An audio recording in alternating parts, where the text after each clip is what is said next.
Rogamos pelo Vitor, que ele seja mais uma vez usado para a tua honra e para a tua glória, e que ele possa, Deus, falar mais uma vez da tua palavra aos nossos corações, à nossa alma e nosso espírito, de maneira que sejamos edificados. Rogamos por isso, Pai, agradecidos em nome de Jesus. Amém, Senhor.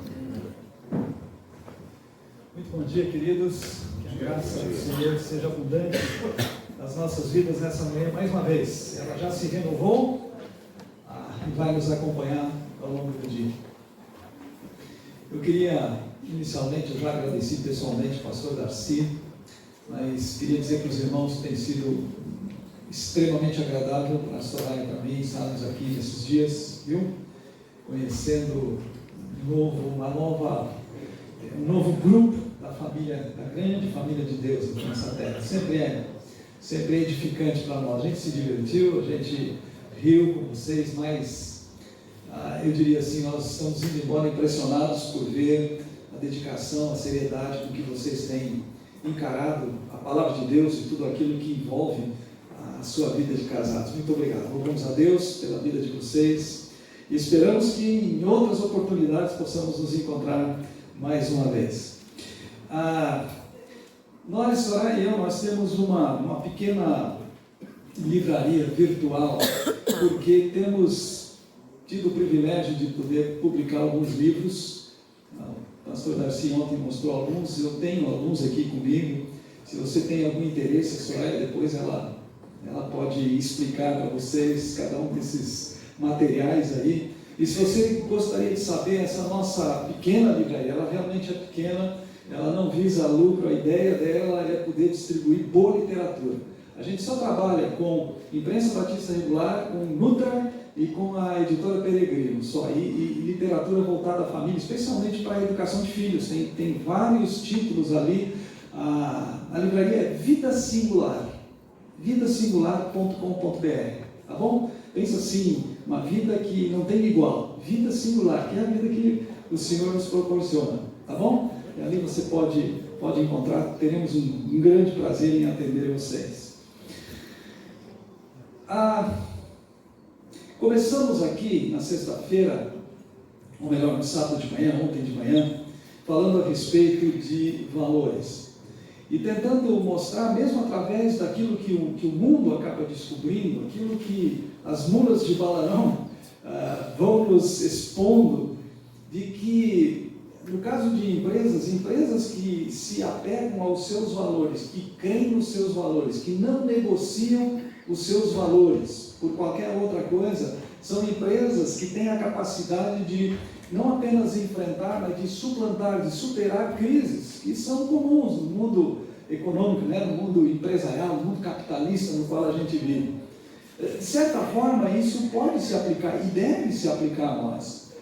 Os valores que nós abraçamos, esta cosmovisão que direciona então a nossa vida, as nossas crenças íntimas, que nós consideramos como inegociáveis, dos quais nós não abrimos mão, elas nos ajudam no nosso casamento, pela simples razão de que na vida de casados nós vamos enfrentar crises. Isso é certo. Vamos enfrentar tempestades, desavenças, problemas, crises, algumas que nos atingem vindas de fora, porque esse mundo nosso, ele é um mundo cruel, ele é um mundo competitivo, ele é um mundo que desrespeita, mas também existem aquelas crises, aquelas situações que brotam a partir de nós, porque continuamos tendo uma natureza decaída que por vezes põe as suas garras de fora e acabam produzindo na vida do outro, do nosso cônjuge, sofrimento, dor e tudo mais. Então, valores, eles nos ajudam a lidar corretamente com essas crises que inevitavelmente virão sobre as nossas vidas. Mas eu queria que a gente desse uma rápida olhada em dois salmos que para mim são extremamente preciosos por aquilo que eles propõem para nós. O Salmo 112 e o Salmo 128. Eu peço que você abra aí a sua Bíblia nesses dois salmos. E esta foto que está colocada aí na tela, ela de certa forma ela expressa, ela é um retrato desses dois salmos. Veja o que diz o Salmo 112. Aleluia!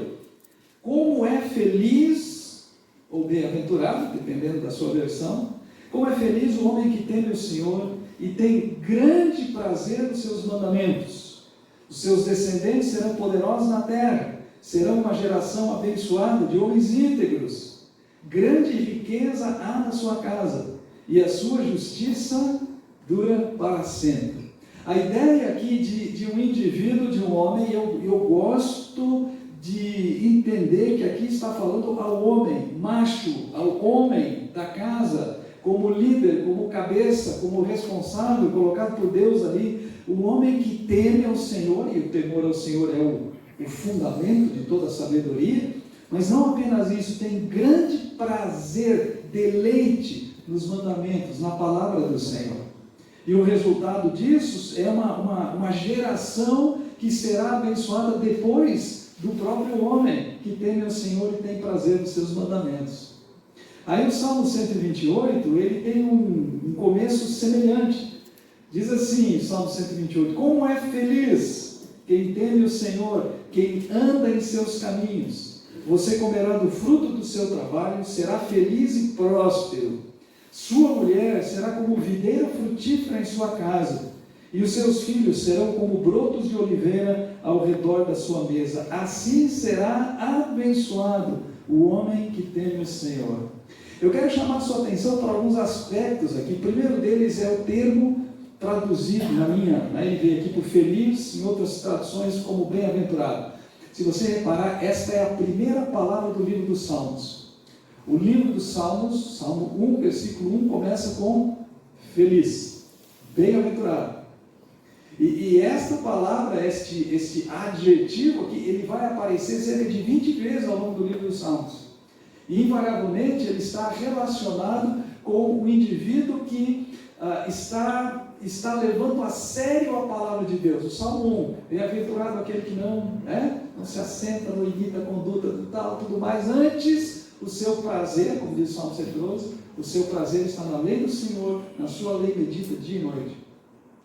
O Salmo 112 fala de feliz o homem que teme ao Senhor e tem prazer nos seus mandamentos. O Salmo 128, feliz é aquele que já generaliza, feliz é aquele que teme o Senhor e que anda nos seus caminhos, ou seja, aquele que adotou valores baseados na palavra de Deus e não negocia estes valores.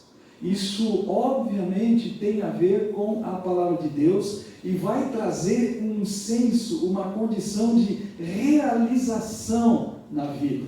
Porque se você olha a figura aqui do Salmo 128, você quer bênção maior, você quer um prazer maior do que ser feliz, ser próspero, comer do fruto do seu trabalho, ter a esposa como uma videira frutífera. A videira, ela é uma imagem, uma figura de alguma coisa que dá prazer, porque é da videira que saía o vinho, usado nas festas, nas celebrações do povo de Israel.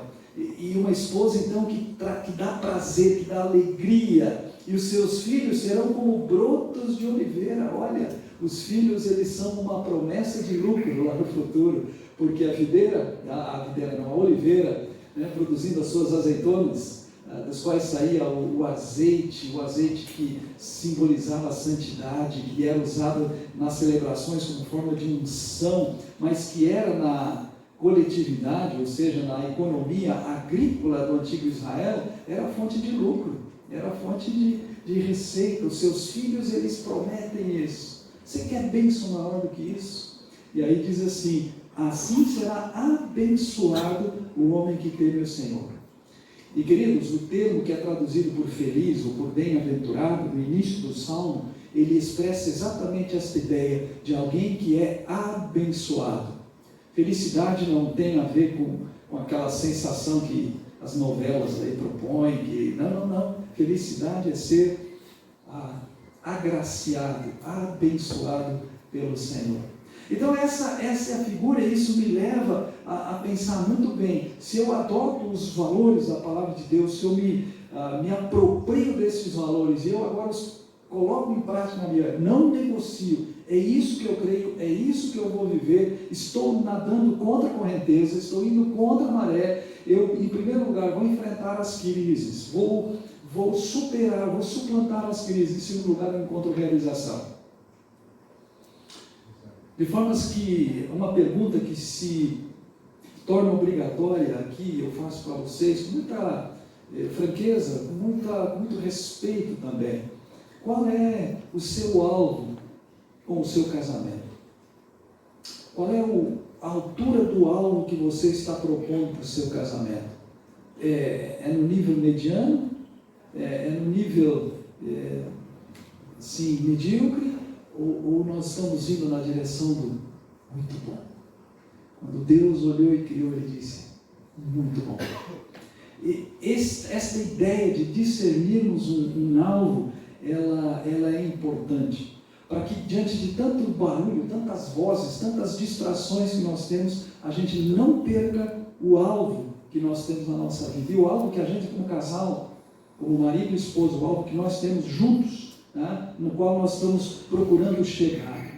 Então, valores, eles precisam ser parte da nossa reflexão.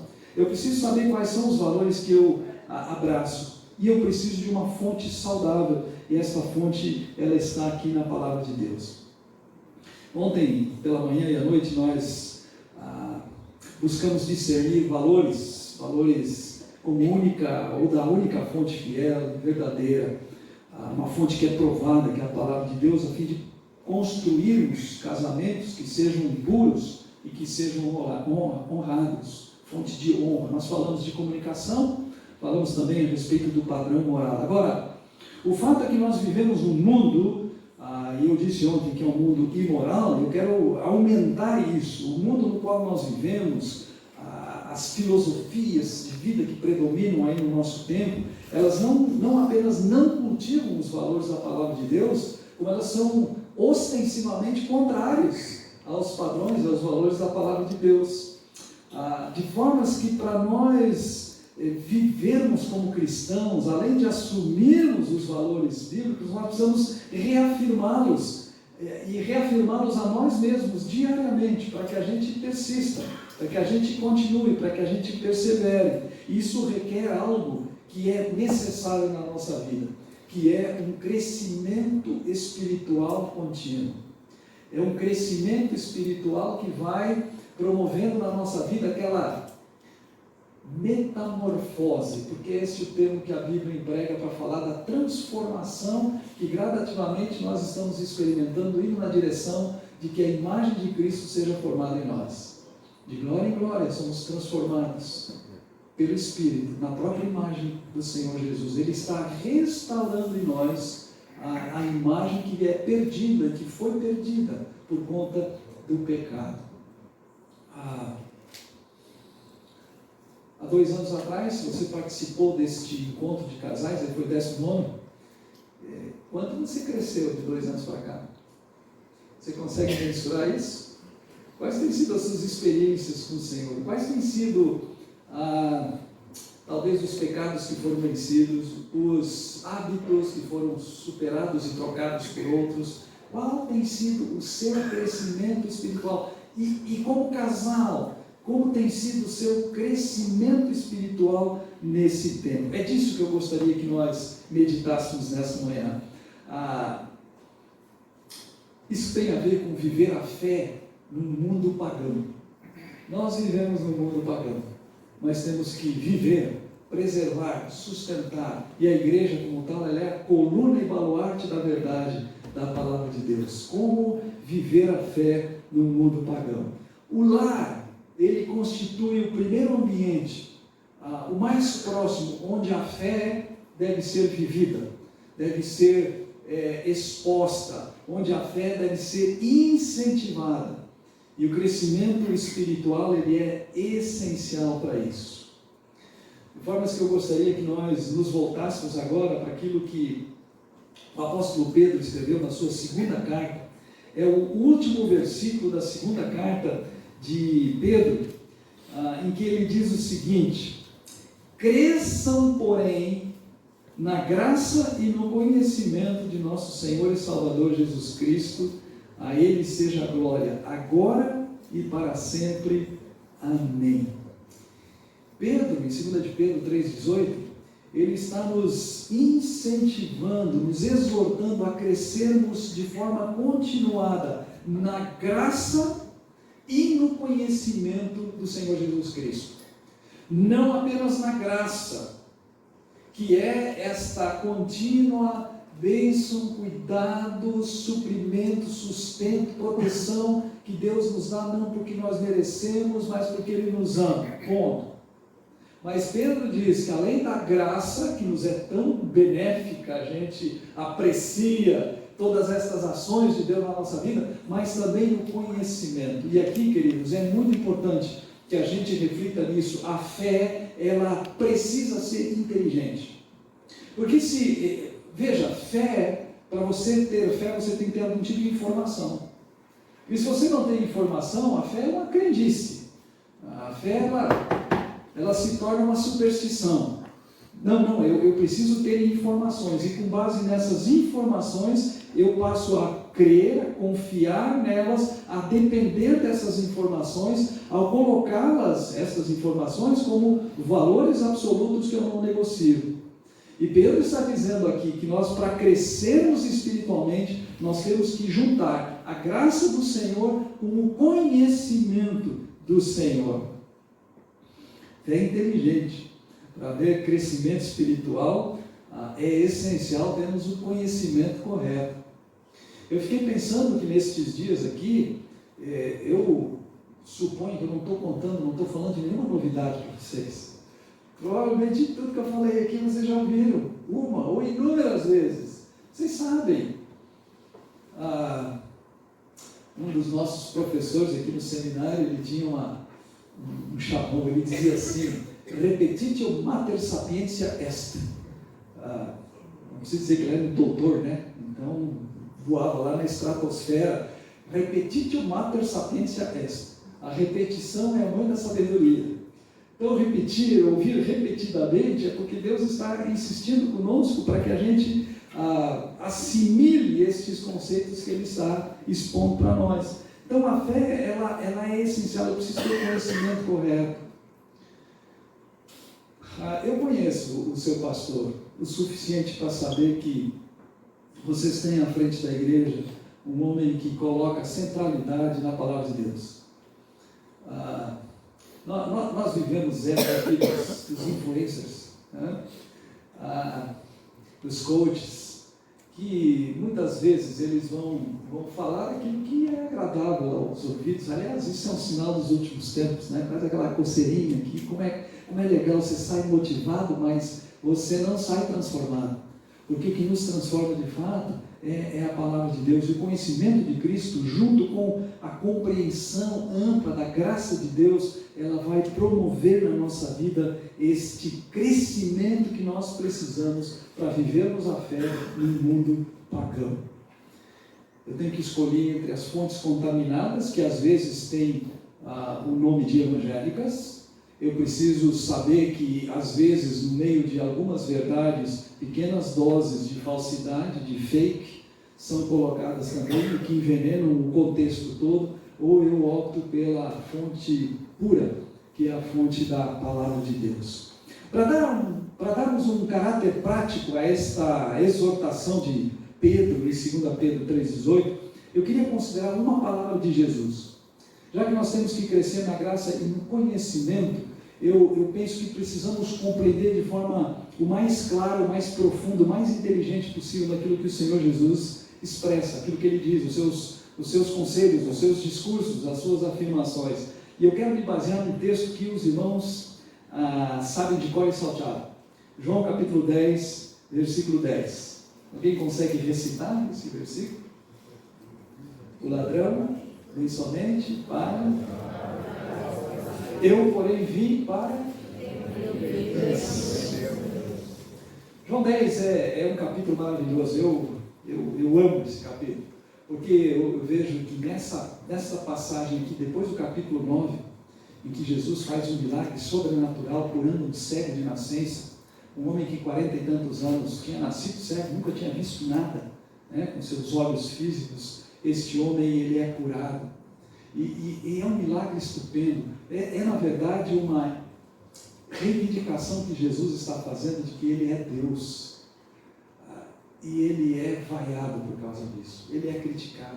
Ele fez uma coisa, mas fez no sábado, onde se viu, quebrando as nossas tradições. E Ele é repelido, Ele é rejeitado na condição de ser Deus. E no capítulo 10, Jesus ele abre o seu coração. É um desses textos em que você percebe que tem emoção aí presente. E no versículo 10 ele diz, o versículo 11, eu sou o bom pastor dá a sua vida pelas ovelhas.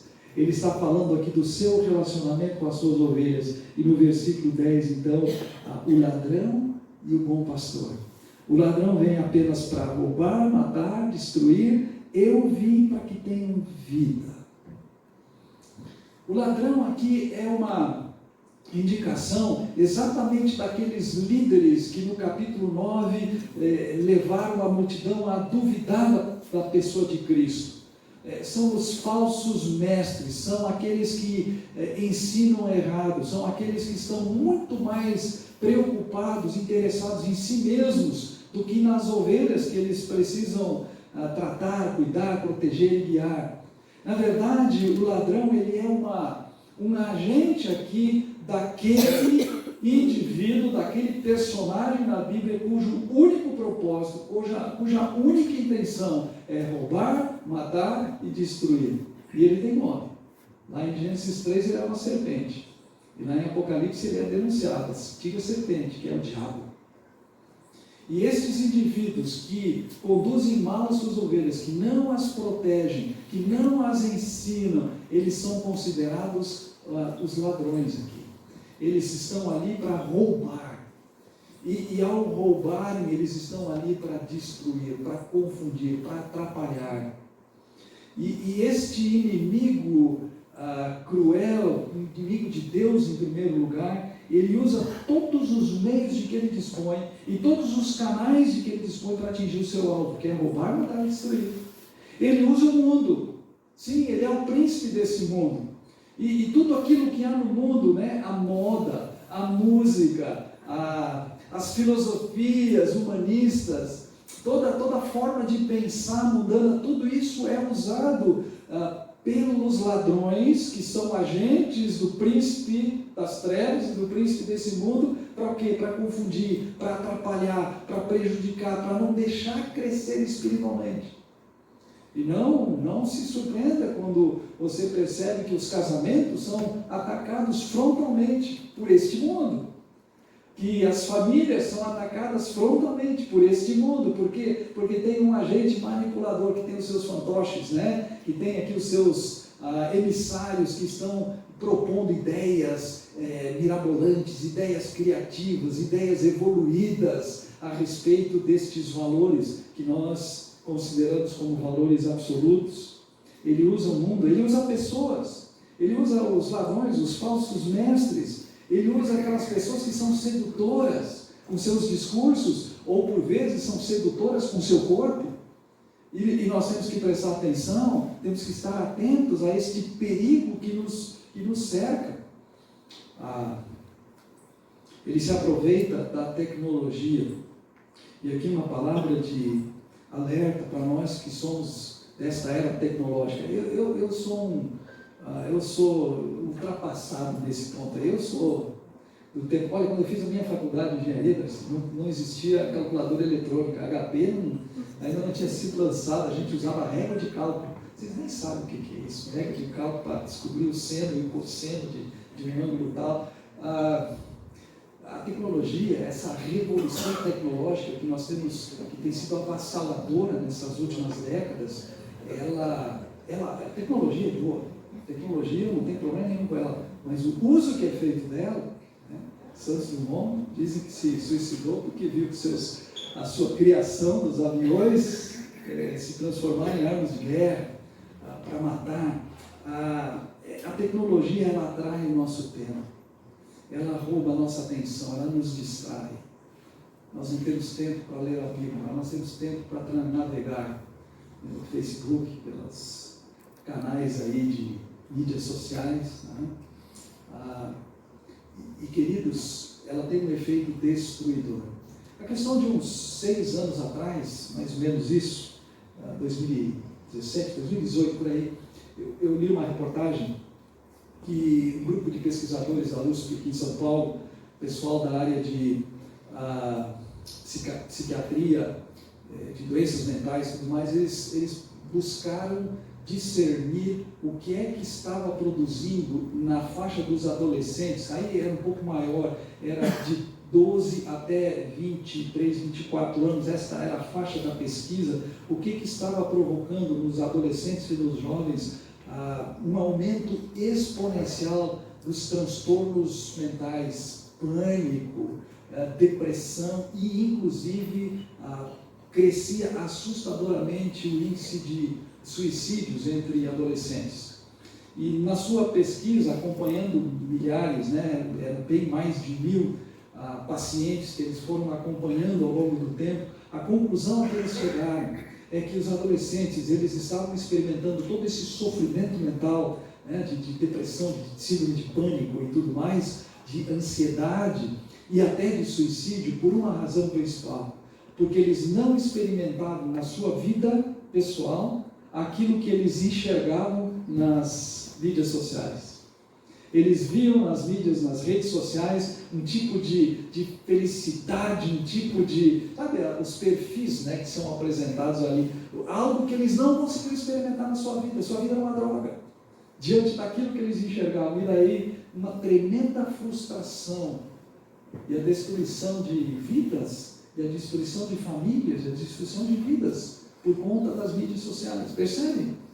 Por quê? Porque tem uma mente infernal que coordena, que comanda e que usa estas coisas aqui, porque o alvo do ladrão é esse, ele se aproveita destas coisas. E pior é quando ele encontra, tendo o mundo à sua disposição, tendo esses personagens que agem debaixo da sua inspiração, e eles encontram ainda em nós mesmos uma cooperação, ou uma parceria que nos induz, que nos empurra na direção de praticarmos aquilo que ele pretende. E quando nós estamos fracos espiritualmente, quando nós paramos de crescer espiritualmente, quando nós estagnamos espiritualmente, nós nos tornamos vulneráveis e somos atacados. E quando somos atacados, nós estamos fracos, o que vai acontecer? Nós seremos derrotados. Aprecio muito este manual que vocês deram aí de oração, de devocional, de marcar claramente, e aí poder olhar para trás e dizer, puxa, olha o que Deus fez, Deus nos ajudou aqui, estávamos nessa situação e Deus nos cuidou. Isso mostra crescimento espiritual, a gente vai perceber o crescimento espiritual. Agora, se a gente cruza os braços, estou vivendo na graça, mas eu não tenho conhecimento daquilo que Deus já fez, está fazendo e haverá de fazer, como nós cantamos aqui, eu fico estagnado. E agora este ladrão, ele vai voltar-se para nós.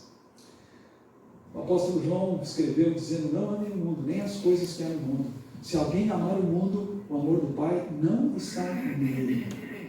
E Paulo tem uma advertência, deixa o dedo aí em João 10, e vem comigo para Colossenses capítulo 2, versículo 8, e olha que palavra extremamente atual que Paulo nos dá nesta passagem. Colossenses 2, verso 8, diz assim, tenham cuidado para que ninguém os escravize a filosofias vãs e enganosas, que se fundamentam nas tradições humanas e nos princípios elementares deste mundo, e não em Cristo. Percebe aí? Cuidado, porque tem filosofia sendo apresentada por aí, através destes influenciadores, deste pessoal que induz a opinião pública. Cuidado, filosofias que escravizam, que enredam, que prendem. E elas estão baseadas, Paulo diz aqui, nas tradições humanas, ou seja, nas experiências humanas, na observação apenas das experiências humanas, e pior de tudo, elas estão fundamentadas nos princípios elementares deste mundo. Deixa eu traduzir para vocês o que Paulo quis dizer aqui. Ele está falando dos principados e potestades desse mundo. Essa é a expressão. Ou seja, essas filosofias que elas não vêm do conhecimento de Cristo, que Pedro diz que nós devemos ter, mas elas vêm do inferno.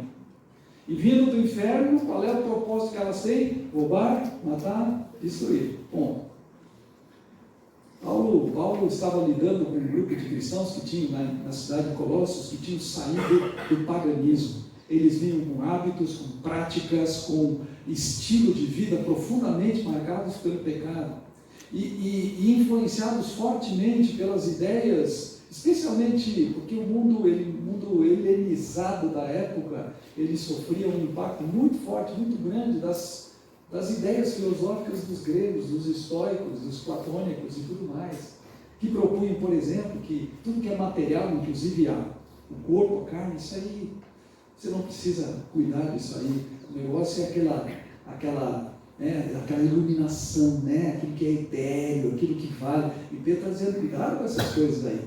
Cuidado. A palavra de Deus, ela é palpável, ela é concreta, ela tem a ver com a vida hoje, e não apenas com um conhecimento etéreo dos iluminados aqui.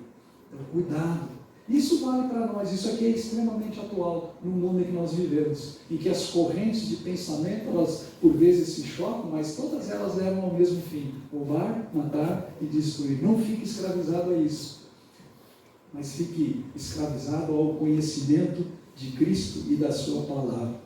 Cuidado então, queridos, quando nós aplicamos isso ao casamento, saibam que nós estamos sob ataque. Estamos sob ataque. De todas as formas. O mundo, o diabo, e quando isso encontra apoio, cumplicidade na nossa própria natureza decaída, nós nos tornamos vulneráveis a esses ataques aí. O casamento, ele precisa ser fundamentado, erguido, trabalhado, construído em cima de valores inegociáveis, dos quais a gente conversou a respeito de alguns. Então eu tenho de um lado a ação aqui do ladrão, aquele que Jesus denuncia como aquele que vem apenas, não tem outro propósito que não seja esse: roubar, matar e destruir. Mas aí ele diz, na sequência do versículo 10, João 10:10, eu vim para que vocês tenham vida, e a tenham plenamente, ou vida abundante. Eu queria que nós olhássemos aqui para a graça do bom pastor. Ao contrário do ladrão, cujo princípio, cujo fundamento, cuja objetivo é o de matar, o de destruir, o de Cristo é o de viver. Tem dois vocábulos aqui, neste versículo, nessa frase, na verdade, que devem chamar a nossa atenção. Certamente o que mais chama a nossa atenção é o vida abundante. Mas eu queria que você prestasse atenção no que Jesus diz: eu vim. Porque nesses dois vocábulos aqui nós entendemos o Evangelho, a necessidade do Evangelho e o resultado do Evangelho, o Evangelho que nós abraçamos. Isso aqui tem a ver com o conhecimento de Cristo. Vamos voltar na memória aqui para Gênesis, capítulos 1, 2 e 3, para nós entendermos o significado e a importância dessa afirmação de Cristo: eu vim.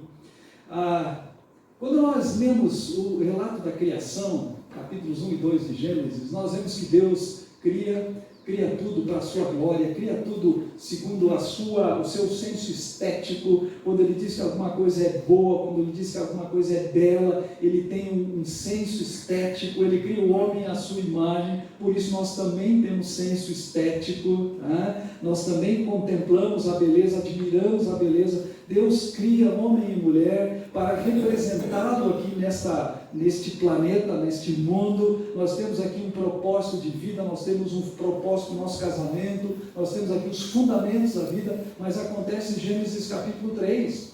E Gênesis capítulo 3 revela a quebra de tudo aquilo que Deus tinha feito e criado de forma bela, perfeita. Tudo aquilo que Deus disse é bom, é muito bom, agora de repente se tornou ruim. Porque a imagem de Deus, no qual o homem e a mulher foram criados, esta imagem agora ficou danificada, ficou prejudicada, ela está estragada, ela não funciona como deveria funcionar. Mas o pior de tudo é que o homem e a mulher foram expulsos da presença de Deus. E por que isso aconteceu? Porque no capítulo 2 Deus havia prevenido homem e mulher ou talvez só o homem como cabeça do lar, ele disse, olha, pode usufruir de tudo isso aqui, aproveita tudo, pode comer de tudo que tem aqui, mas aquela árvore, ali vocês não devem comer aquele fruto, porque no dia que vocês comerem daquele fruto, certamente vocês irão morrer.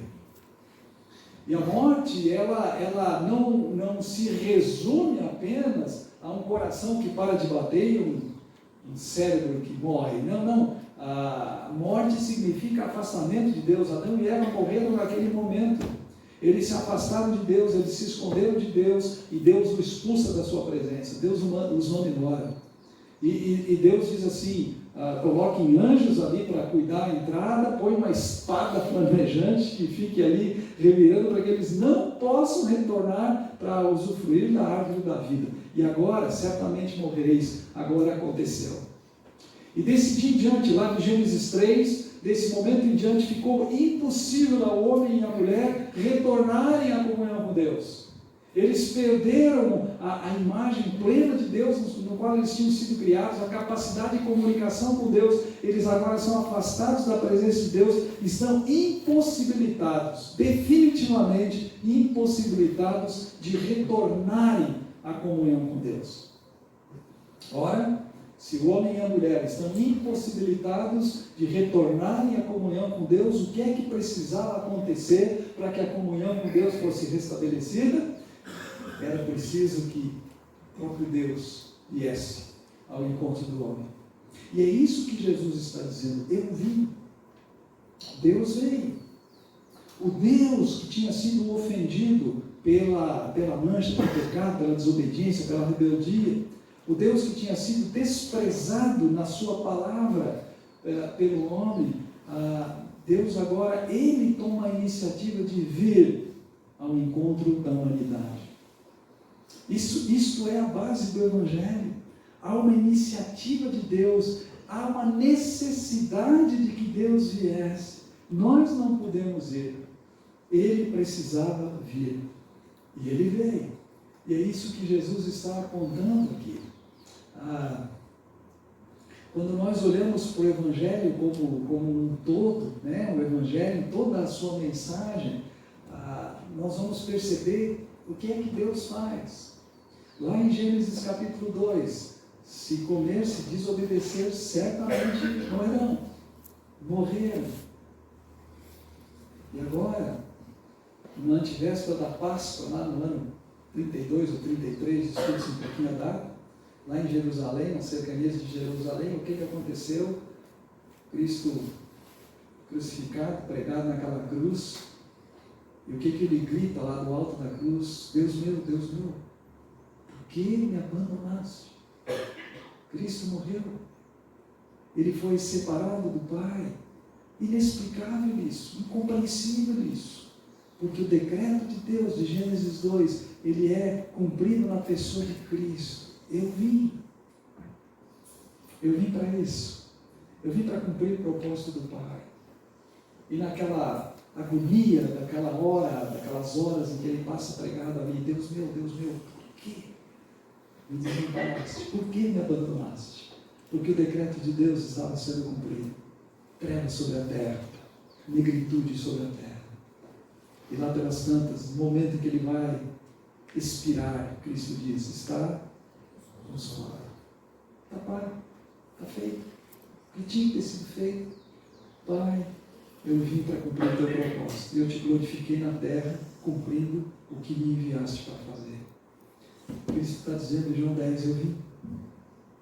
Mas ele disse, eu vim para que vocês tenham vida e vivam plenamente, e a tenham plenamente. Deus nos cria a sua imagem, a imagem de Deus. Ele partilha conosco alguns dos seus atributos que é possível compartilhar com alguém limitado como ser humano, a capacidade de amar, de ser amado, de se comunicar, de raciocinar, de sentir, esse senso estético que nós temos, tudo isso faz parte dessa imagem de Deus. Ali no Jardim do Éden, homem e mulher, eles provaram da delícia, da beleza dessa vida com Deus. Aliás, deixa eu fazer uma pergunta para vocês. Teologia. Ô, pastor, atenção aqui, ó. Teologia, tá? Qual foi a primeira atribuição, a primeira atividade do ser humano depois que foram criados?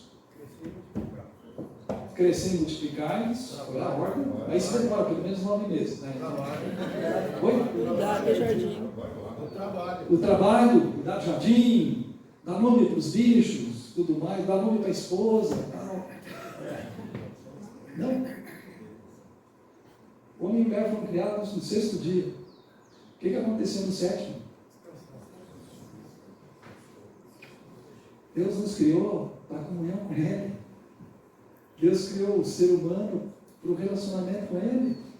Antes de dar nome para os bichos, antes de cuidar do jardim, antes mesmo de se multiplicarem, Deus para a obra criadora. A Bíblia diz Deus descansou. Você é professor de hebraico, me socorre aqui, mas Deus não se cansa. Concorda comigo? Deus não. Jesus disse lá pelas tantas horas, meu pai trabalha até hoje, eu trabalho também. Deus não é como a gente que fica exausto depois de um dia de piscina aí, que nem o Bruno, chega de noite, está no bagaço e ainda quer ficar até as 3 da manhã. Deus não é assim. Né? Deus cessa a atividade criadora. Por que Ele para de criar? Deus cria agora um tempo para que o homem e a mulher, criados à sua imagem e semelhança, com a capacidade de se relacionarem com Ele, para que o homem e a mulher estejam com Ele e Ele esteja com o homem e a mulher. É para isso que nós somos criados. Esse é o princípio vital da vida humana. Relacionamento com Deus. Tudo flui daí, tudo acontece a partir dali. Por isso nós precisamos conhecer e por isso nós precisamos crescer espiritualmente. E quando o Senhor Jesus diz assim, eu vim para que vocês tenham vida, sabe o que é vida? É aquilo que Adão e Eva experimentaram em Gênesis 1 e Gênesis 2, no tempo antes de Gênesis 3. Foi isso que eles experimentaram. No momento que eles saíram dali, mortos, estão mortos. Por um só pecado, por um só homem entrou o pecado no mundo e pelo pecado a morte passou a todos. E todos pecaram. Agora, quando Cristo diz, eu vim para que vocês tenham vida, Ele está dizendo, eu quero levar vocês de volta a essa condição que homem e mulher experimentaram lá no início. E isso, gente, é maravilhoso. Se você olhar a Bíblia, ela tem os 2 primeiros capítulos, lá de cá. Gênesis 1, Gênesis 2, perfeição, harmonia, tudo certo, ausência de pecado, está tudo belo. Homem e mulher em comunhão com Deus. Os 2 primeiros capítulos da Bíblia. O que tem nos 2 últimos capítulos da Bíblia? A mesma coisa. Perfeição, novos céus, nova terra, paz, alegria, o homem e a mulher, a humanidade redimida agora, vivendo em harmonia com Deus. O meio aqui é a história da redenção, que tem o seu centro numa cruz e num túmulo vazio. Sim, a cruz ficou vazia, o túmulo ficou vazio, mas o trono nunca esvaziou, o trono está lá. E Ele está governando a história, Ele está levando a história para esse fim. Eu vim para que vocês tenham vida. Eclesiastes capítulo 3, versículo 11, Salomão diz assim, que Deus fez tudo com propósito, há tempo para tudo debaixo do céu. Deus fez tudo com propósito, inclusive Ele colocou a eternidade no coração do homem sem que esse possa discernir as obras de Deus do princípio ao fim. Deus colocou a eternidade no coração do homem. Sabe o que é isso? É esta memória que nós como seres humanos temos, porque a raça humana, na pessoa de Adão, nas pessoas de Adão e Eva, experimentaram a vida. E isso, de alguma forma, está marcado, né? Não sei geneticamente como é que funciona isso, mas nós temos uma memória, e é por isso que homens e mulheres, ao longo de toda a história, e no ano de 2023 continuam fazendo isso, correm desesperadamente atrás da felicidade, sem saber o que é felicidade. Porque Deus pôs no coração do homem uma memória da vida, e Jesus está dizendo, eu vim para que vocês tenham vida plena. Olha, esse é o Evangelho, é para isso que Cristo veio, e é para isso que Ele nos atrai, é para isso que Ele nos busca, Ele nos tira, como diz Davi no Salmo 40, Ele nos tira de um lamaçal, de um pântano, de barro, de sujeira, e coloca os nossos pés sobre rocha firme, e põe nos nossos lábios uma nova canção. Esse é o Evangelho. E nós temos que crescer na direção desta vida plena, que Deus já permitiu que a humanidade vivesse dos seus pais originais, e que Ele deseja que nós retomemos, e vamos retomar, porque isso é a promessa que nós temos na sua palavra. Cantamos isso há pouco aqui. Maranata, vem Jesus, e quando o Senhor vier, os 2 últimos capítulos da Bíblia estarão aí. Amém. E nós vamos experimentar aquilo que Jesus, e é só através dele, não tem outro meio, não tem outro caminho, é em Cristo. Porque eu vim para que vocês tenham vida. O ladrão, deixa de lado. O ladrão quer arrebentar com você. Mas eu não. Eu vim para que vocês experimentem a vida de forma plena. Aonde é que nós temos investido mais tempo, mais dinheiro, mais esforço? Quando Jesus fala de vida, ele está falando desta vida. Aliás, há um termo, uma palavra que é traduzida por vida, e é essa ideia de vida plena, e é essa ideia de vida eterna, porque Deus amou o mundo de tal maneira que deu o seu Filho para que todo que nele crê não pereça, mas tenha vida. Não tem a ver com psique, a vida no seu sentido imaterial, não tem a ver com bios, né? A vida no seu sentido orgânico, a vida terrena, tem a ver com zoe, a vida eterna, vida no seu sentido pleno. Jesus diz: eu vim para que vocês tenham vida. Então, cuidado, porque se nós passamos o nosso tempo, o nosso dinheiro investindo na bios, né? Investindo na psique, mas não estamos investindo na zoe, que vem a partir do conhecimento de Cristo, nas palavras de Pedro, juntando graça com o conhecimento de Cristo, nós estamos desperdiçando o nosso investimento. Desperdiçando. Você sabe que investimento ele é feito para ganhar, né? Para ter algum tipo de retorno. Invista na vida que Jesus tem prometido. Qual é o seu alvo? Qual é o seu alvo para o seu casamento? Você se contenta com o bom ou você se dispõe a lutar pelo muito bom? Creio que aí está o nosso alvo. Eu quero que o meu casamento, o meu relacionamento seja muito bom. E eu quero dar uma palavra aqui aos pais. Você sabe qual é o melhor legado que você pode deixar para os seus filhos? A melhor herança que você pode deixar para os seus filhos? Algo que não enferruja, não envelhece, não apodrece, algo que o ladrão não pode roubar, não pode tirar deles. A melhor herança, o melhor legado que você pode deixar é um casamento muito bom. Um casamento sólido, um casamento firme. E que os seus filhos e as suas filhas olhem para você, um casal, olhem para vocês e se mirem em vocês. Estejam seguros, estejam conscientemente seguros do valor de um casamento e não se deixem influenciar pelas ondas e pelas modas e pelas gangues e pelos grupos que se formam tentando arrebanhá-los e tirá-los disso. Um casamento sólido, um casamento firme é a melhor segurança que você pode dar para os seus filhos, muito mais do que uma herança material. Não que você não possa dar uma herança material, faça isso se você puder.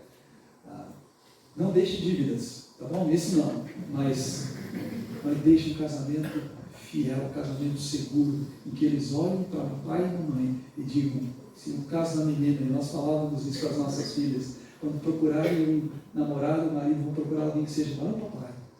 E se forem meninos, eu quero uma namorada, uma esposa que seja igual à mamãe. Por quê? Porque tem um padrão, tem um modelo, tem um alvo. Porque o casamento de vocês foi na direção do muito bom. Crescimento espiritual. Por que nós necessitamos de crescimento espiritual? Porque nós somos pecadores. E nós vamos produzir conflitos, crises entre nós. E nós vamos ter que resolver essas crises. E o crescimento espiritual nos ajuda nisso. Ele nos dá ferramentas, ele nos dá fibra, né? Ou como se fala hoje, ele nos dá resiliência para nós enfrentarmos essas coisas aí. Em segundo lugar, nós temos que crescer espiritualmente porque somos pecadores e nós necessitamos de transformação. A Bíblia diz que Deus começou uma boa obra em nós, mas Ele ainda não terminou. Ele vai terminá-la no último dia, quando nós formos para a sua presença. Ele está trabalhando em nós. Mas existe uma outra razão, e eu acho isso aqui maravilhoso. Eu vou pedir que você venha comigo para Efésios capítulo 2, versículo 10. E eu estou indo já para o encerramento aqui. Efésios 2,10 é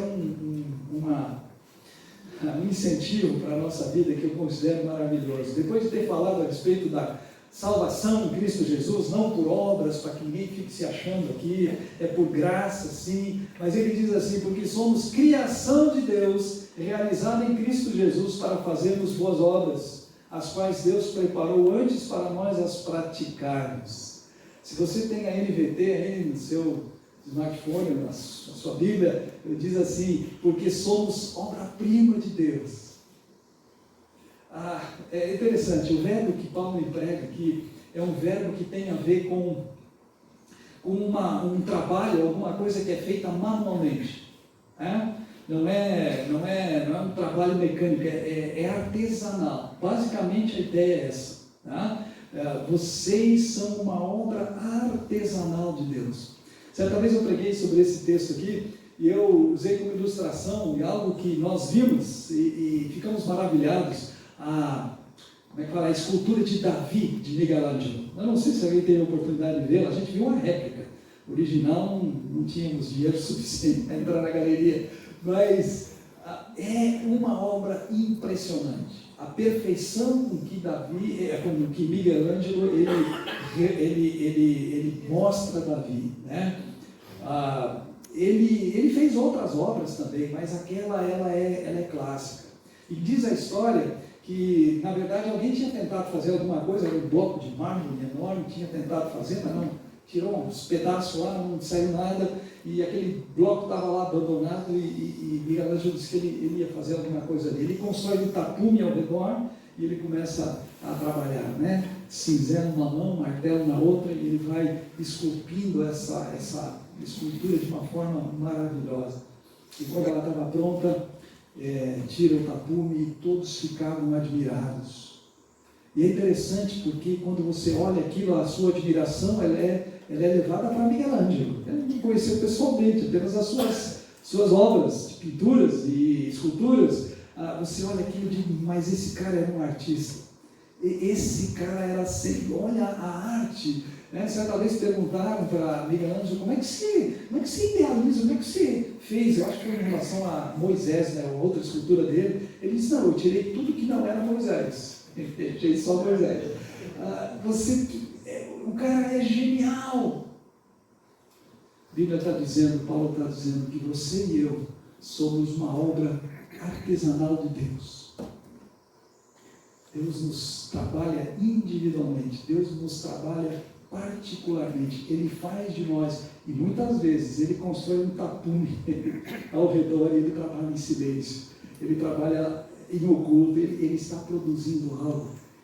E sabe por que ele faz isso? Para que o louvor seja para ele. Que artista, que gênio. E para que Deus faz isso na nossa vida? Para que nós andemos nas boas obras que Ele preparou antecipadamente, o caminho que Ele preparou previamente para que a gente trilhe por Ele. Como indivíduos, mas agora, como um casal, uma só carne, andando pela boa obra, pelo caminho de boas obras que Deus preparou para que nós andássemos nela. Para quê? Para que eu seja feliz? Bom, isso é consequência, isso é subproduto, mas para que Ele seja exaltado e glorificado. Por isso, nós precisamos crescer espiritualmente. Repare na obra que Deus está fazendo na sua vida. É artesanato puro. É artesanato puro. Você é único, você é única. Vocês juntos são únicos. E Deus tem um propósito, e Deus tem um projeto na sua vida. Para crescermos na graça e no conhecimento do Senhor Jesus, primeiro é preciso cultivar o relacionamento com Ele. Com a sua palavra. Isso tem que ser prioridade na nossa vida.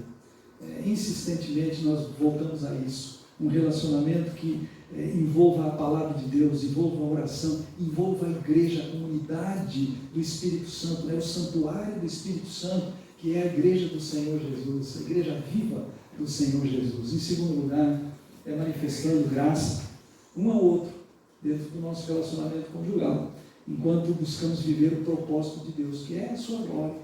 Que o nosso casamento reflita isso, para que eles olhem para nós e não batam palmas para nós, mas olhem para nós e digam, Deus é maravilhoso, olha o que Ele tem feito na vida desse casal. Queridos, eu não lhes contei nada novo aqui. Podíamos falar muito tempo mais a respeito de crises, problemas, dificuldades no nosso casamento, mas o essencial, ao final de tudo, são os valores. aquilo que nós cremos e aquilo que nós não negociamos, porque cremos que o Senhor é quem está no trono, é quem é Senhor e soberano sobre a nossa vida e é quem vai nos conduzir para onde Ele disse que Ele vai nos levar. Isso é fé, fé inteligente. Que o Senhor nos ajude enquanto nós crescemos na graça e no conhecimento do Senhor. Vamos orar. Senhor, nós queremos crescer. Na verdade, nós sabemos que precisamos crescer. E o crescimento, ele é uma parceria que nós fazemos contigo. O Senhor opera em nós, vai nos transformando de glória em glória na imagem do Teu Filho.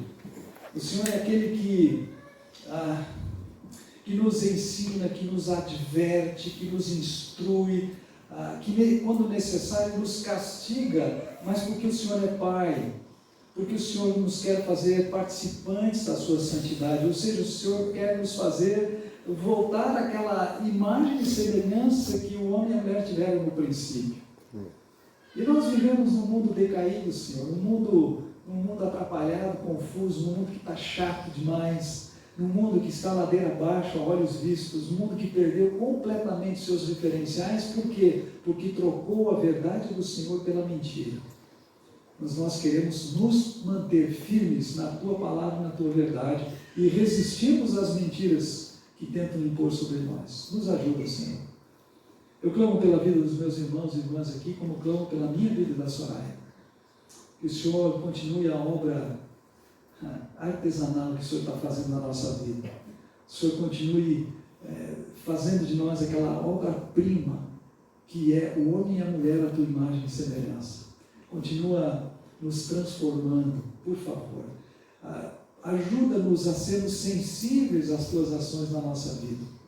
E especificamente quando nós pensamos em termos do nosso casamento, Pai, rogamos ao Senhor, em nome de Jesus, que o Senhor promova em nós casamentos verdadeiramente puros e santos, que manifestem a Tua glória e que tragam admiração ao Senhor, que é o nosso Salvador e o nosso Senhor.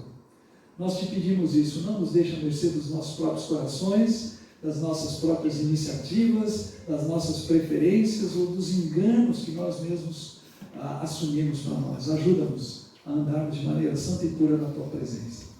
Oramos assim, eu oro assim, clamo isso em nome do Senhor Jesus. Amém. Amém. Pastor.